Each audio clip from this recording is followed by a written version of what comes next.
मगर जानता हूँ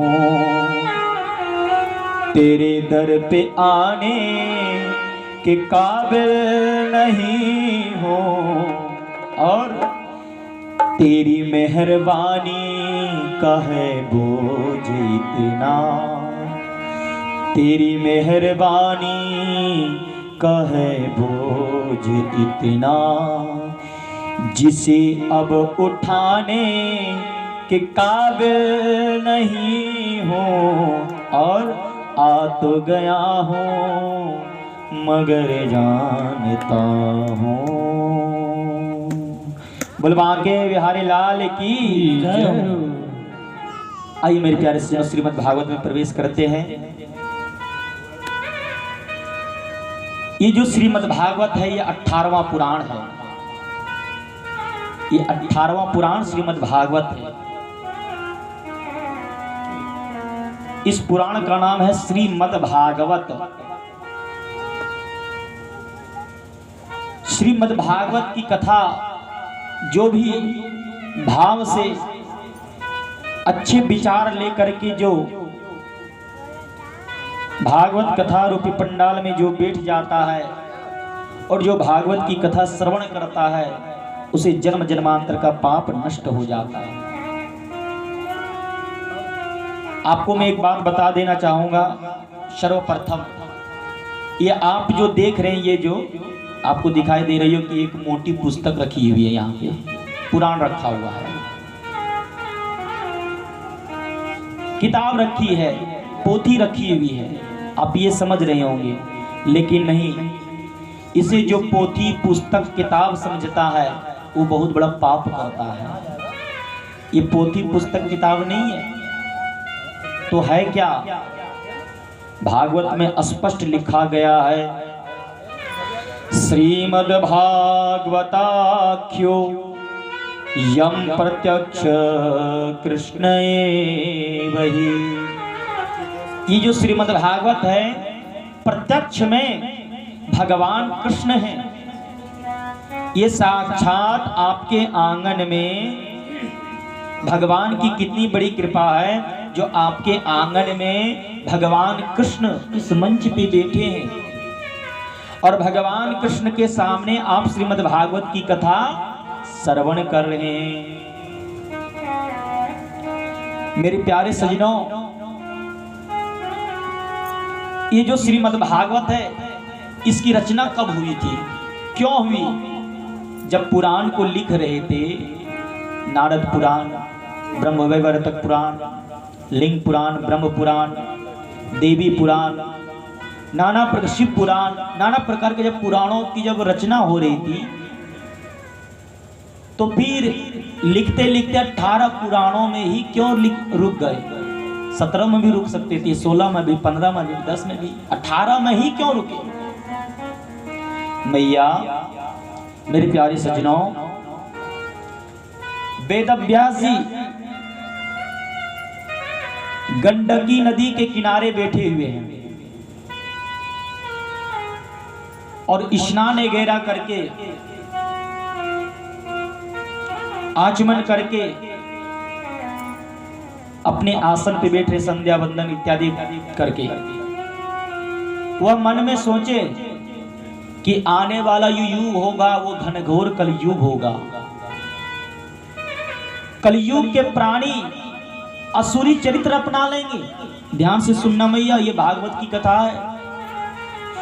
कलयुग के जो प्राणी हैं असुरी चरित्र अपना लेंगे और असुरी चरित्र अपनाने के कारण घर में कोई सुखी नहीं रह पाएगा। और सही बात देख लीजिए, किसका घर में सुख है? बाप बेटे में लड़ाई, भाई भाई में लड़ाई, वो तो छोड़िए, पति पत्नी में लड़ाई, किसी के घर में कोई ना कोई कलेश लेकर के उलझा हुआ है।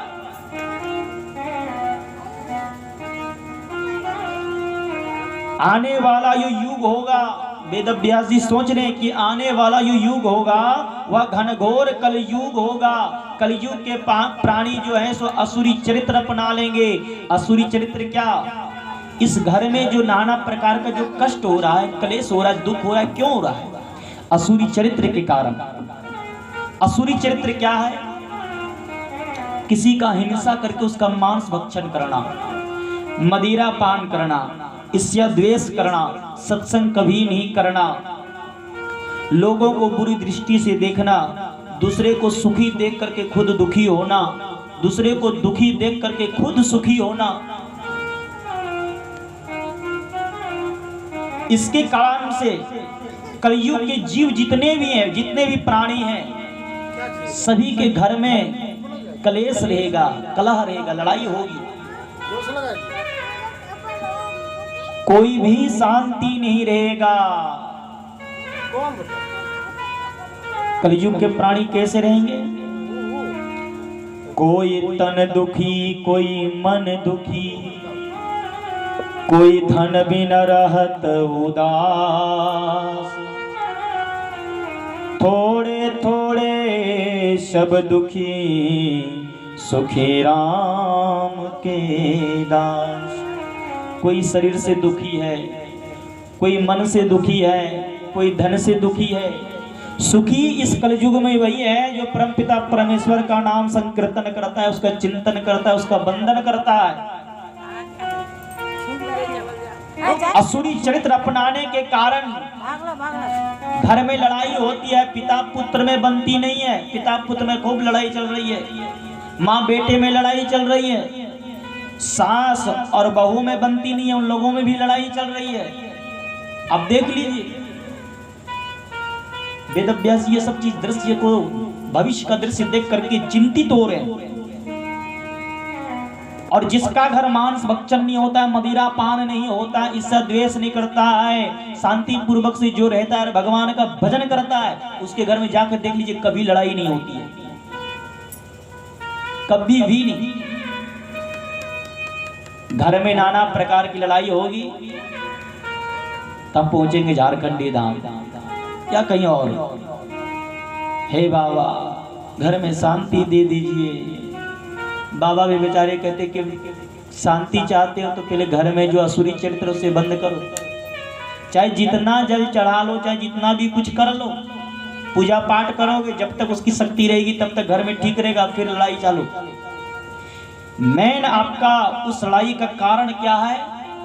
पिता पुत्र में जो लड़ाई हो रही है उसकी कारण क्या है?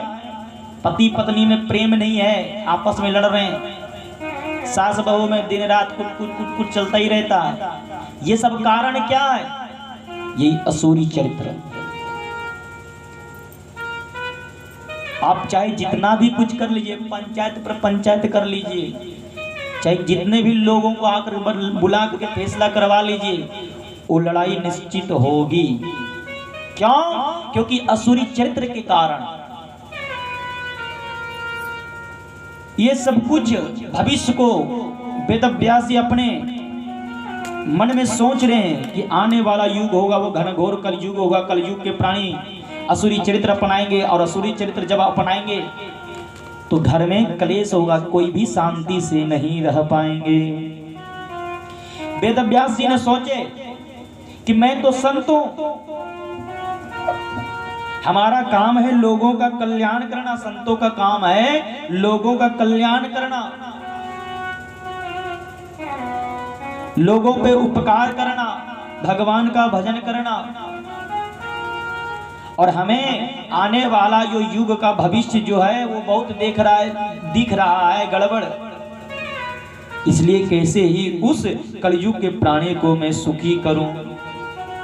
वेद व्यास जी ने, ध्यान देना भैया, सोना मत, सो रहे हैं तो आंख में पानी मार लीजिए।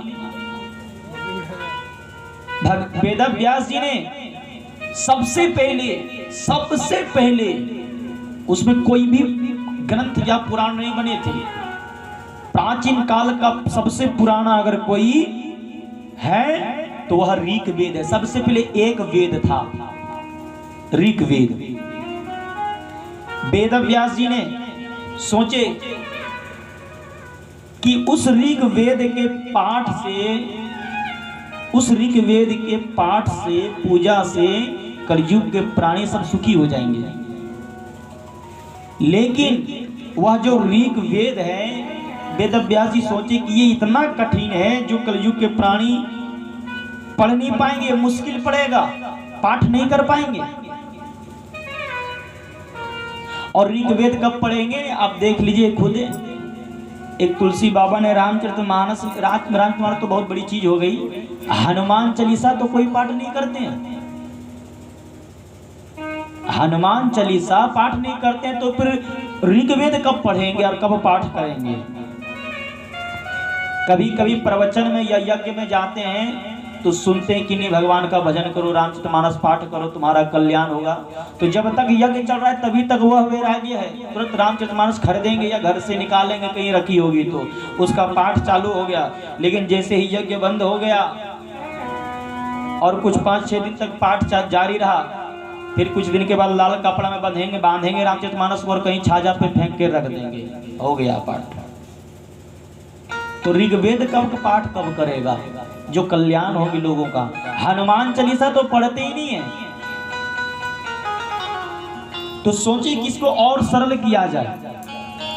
वेद व्यास जी ने ऋग्वेद को 3 खंड और कर दिए, ऋग्वेद, यजुर्वेद, सामवेद, अथर्ववेद। यजुर्वेद में कर्मकांड आता है। यजुर्वेद में कर्मकांड, ज्ञान कांड, उपासना कांड।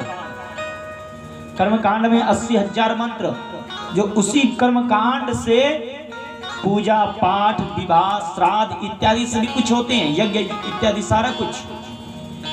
ज्ञान कांड 4,000 मंत्र, उपासना कांड 16,000 मंत्र। फिर सामवेद, सामवेद बना, सामवेद में संगीत इत्यादि या संगीत में जो मंत्र बोला जाता है। फिर अथर्ववेद, ये कुल मिला के 4 वेद हुए। उस ऋग्वेद से 3 खंड होकर के 4 हो गए। वेद व्यास जी के मन में संतुष्टि नहीं हुई कि ये भी 4 वेद से कलयुग का प्राणी का कल्याण नहीं होगा, क्योंकि कोई पाठ नहीं करेगा और नहीं कोई श्रवण करेगा। और सही बात देख लीजिए, आज के समय में भगवान की कथा होने लगेगी तो 1 घंटा बैठ करके लोग नहीं सुन पाते हैं, नींद इतनी आ जाती है। और वही दूसरा कार्यक्रम हो जाए तो रात भर नींद चली जाती है। सब वेद व्यास जी पहले से जानते हैं कि आने वाला युग होगा, ये सब वेद का पाठ नहीं करेंगे। भले ही सब कोई एकदम बिल्कुल नरक में पड़े रहेंगे वो ठीक है, लेकिन भगवान का नाम संकीर्तन नहीं करेंगे और न ही वेद का पाठ करेंगे। घर में चाहे जितनी लड़ाई हो जाए, अपना कल्याण नहीं चाहेंगे। तो फिर वेद व्यास ने कहा कि क्या किया जाए। फिर 6 शास्त्र की रचना हुई, फिर भी मन में संतुष्टि नहीं हुई कि वेद और शास्त्र कौन पढ़ेगा, कौन पाठ करेगा। फुर्सत ही नहीं मोबाइल चलाने में, परिवार का पालन पोषण करने में, धन कमाने में, घूमने में, सोने में, खाने में, पीने में। फिर वेद व्यास जी ने पुराणों की रचना करना प्रारंभ कर दिए। पुराणों की रचना करते करते करते 17 पुराण तक लिखे। और 17वां पुराण कौन है? एक गरुड़ पुराण, जो आप लोगों ने कल तक कथा सुनी थी, आज भी 2-4 श्लोक सुने। 17 पुराण तक लिखे वेद व्यास जी ने कि अब तो कल्याण हो जाना चाहिए। फिर भी मन में संतुष्टि नहीं हुई, करना इससे भी कल्याण नहीं होगा। क्यों? अरे भैया पानी पियोगे तभी तो प्यास बुझेगी, कल्याण तो उससे भी होगा, लेकिन फुर्सत ही कहाँ है लोगों के पास। मैंने कहा कि हनुमान चालीसा पाठ करने का समय नहीं है, तो पुराण और वेद शास्त्र को कब अध्ययन करेगा, कब पाठ करेगा। वेद व्यास जी उदास बैठे हुए, मन खिन्न है। उसी समय देवर्षि नारद का आगमन होता है। देवर्षि नारद जी आते हैं, वेद व्यास जी को कहते हैं कि हे वेद व्यास जी, आप क्यों उदास हैं? क्या कारण है, क्या वजह है? आपके आंखों से आंसू भी निकल रहे हैं। उदास होने का कारण बतावें। वेद व्यास जी ने कहा, देवर्षि नारद, सबसे पहले तो मेरा प्रणाम स्वीकार करें। मैं आपसे ये कहना चाह रहा हूं कि मैं ये सोचा मन में और ये देख रहा हूं भविष्य को कि आने वाला ये युग होगा, वह घनघोर कलयुग होगा। कलयुग में रिश्ते नाते सब टूट जाएंगे और हो रहा है रिश्ते नाते तोड़ तोड़ के शादी ब्याह कर रहे हैं। सारे रिश्ते नाते टूट जाएंगे, पिता पुत्र में लड़ाई होगा, घर में भयंकर लड़ाई होगा, कोई शांति किसी के पास है नहीं, अशांति रहेंगे। असुरी चरित्र के कारण मांस भक्षण करेंगे, मदिरा पान करेंगे, इससे द्वेष करेंगे, कभी भगवान नाम संकीर्तन नहीं करेंगे, कभी भगवान के तीर्थ स्थलों में नहीं जाएंगे, माता पिता की सेवा नहीं करेंगे, अपना दादा दादी की सेवा नहीं करेंगे, किसी कन्या की शादी अगर कहीं हो रही है तो उसको तोड़वाने में आगे रहेंगे। हाँ, ये हो रहा, सभी लोग अशांति रहेंगे यही वजह से। तो मैंने सोचा कि मैं ऋग्वेद को और 3 खंड कर दें, 4 वेद मैंने बना दिया, ऋग्वेद, यजुर्वेद, सामवेद, अथर्ववेद। मैंने सोचा इससे भी कल्याण नहीं हो, क्योंकि लोग पढ़ेंगे नहीं, पाठ करेंगे नहीं। शास्त्रों की रचना की, पुराणों की रचना की, रचना करते करते 17 पुराण तक लिख दिए, फिर भी मन में संतुष्टि नहीं है, इससे कल्याण नहीं होगा। क्यों? कुल मिला के वही बात, हनुमान चालीसा पाठ करने का समय नहीं है तो इतने मोटी मोटी पुराणों की अध्ययन कब करेगा। ये श्रीमद् भागवत सामने जो देख रहे हैं ये 2 खंड में है, कुल मिला के इतना मोटे हो गए, कब पढ़ेंगे इसे? और 17 पुराण, समय नहीं है। आज के समय में आने वाला जो युग होगा उसमें समय नहीं रहेगा लोगों के पास भगवान नाम संकीर्तन करने या सत्संग करने या प्रवचन सुनने या अच्छा कुछ कार्य करने या अच्छा बोलने, हमेशा कर्कश बोलेंगे। इसलिए मैंने इतनी सारी रचनाएं की, लेकिन फिर भी मन में संतुष्टि नहीं है। नारद जी ने कहा कि हे वेदव्यास जी, आपने इतनी रचना की फिर भी मन में संतुष्टि नहीं है, उसका एक कारण है। आपने परम पिता परमेश्वर की विवेचन अच्छे तरीके से आपने नहीं किया। जो अविनाशी हैं उनके चरित्र को आपने नहीं लिखा है। आपको मैं एक बात बताता हूं, भगवान का नाम जो श्रद्धा से, भाव से अगर अच्छे से गा ले ना, वह इंद्र के भी गद्दी पे जाके बैठ सकता है,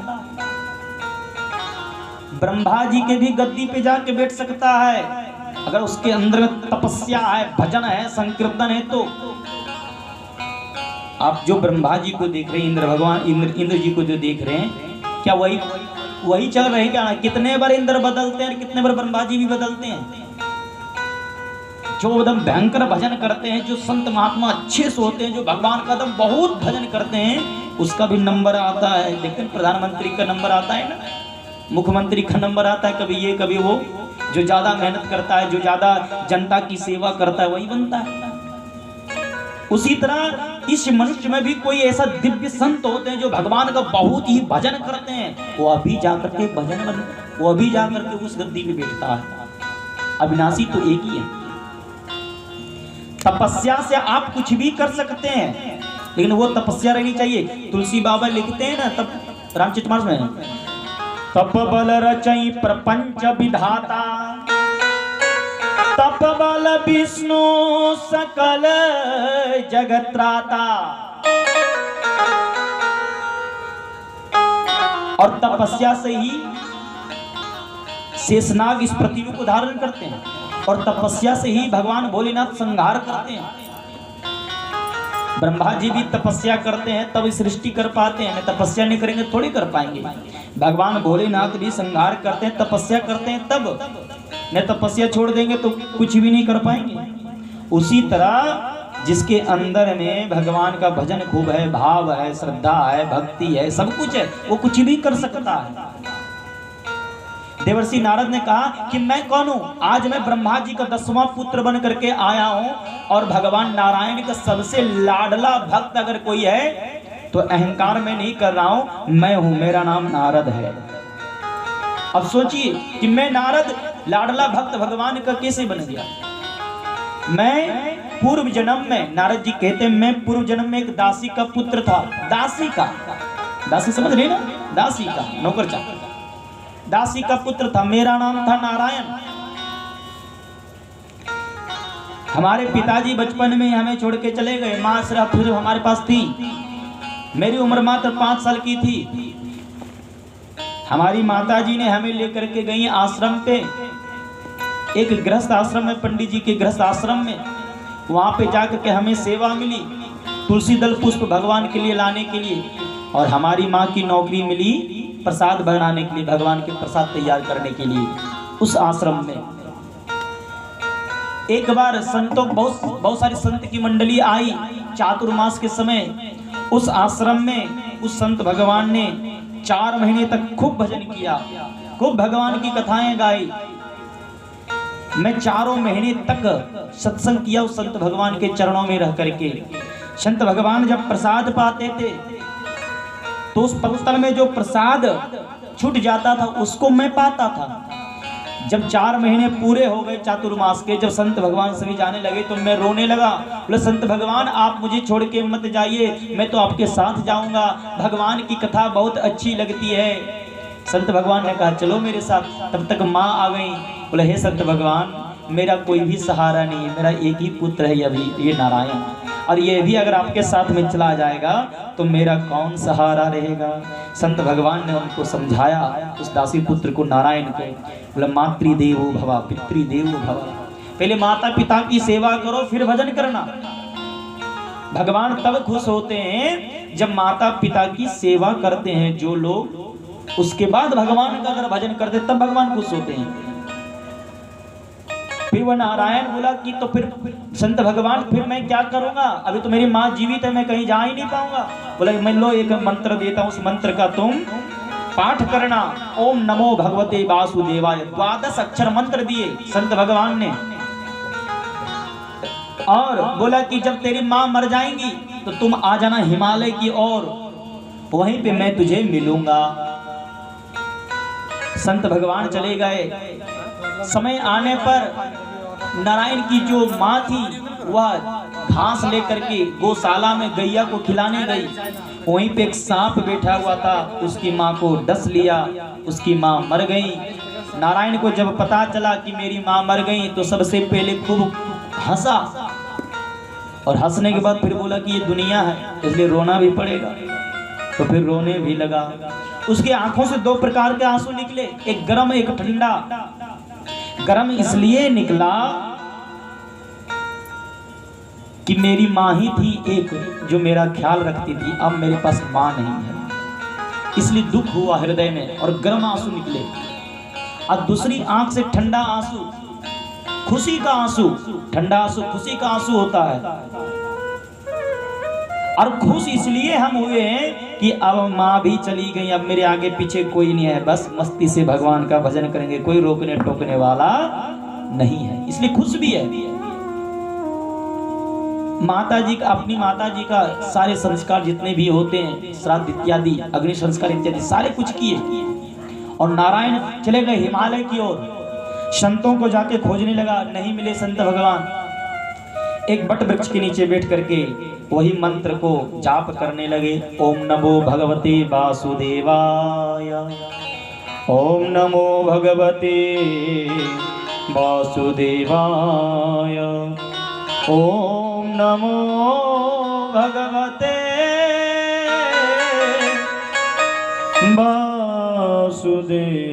वासुदेवाय। जाप करने लगे। जाप करते करते ये सारे जीवन निकल गए, उम्र उनकी निकल गई। भयंकर तपस्या की, आकाशवाणी हुई, बोला नारायण मैं तुम्हारे तपस्या से, तुम्हारे भजन से मैं प्रसन्न हूं। भगवान ने आकाशवाणी की, लेकिन बेटा हम तुझे इस जन्म में दर्शन नहीं दे सकते।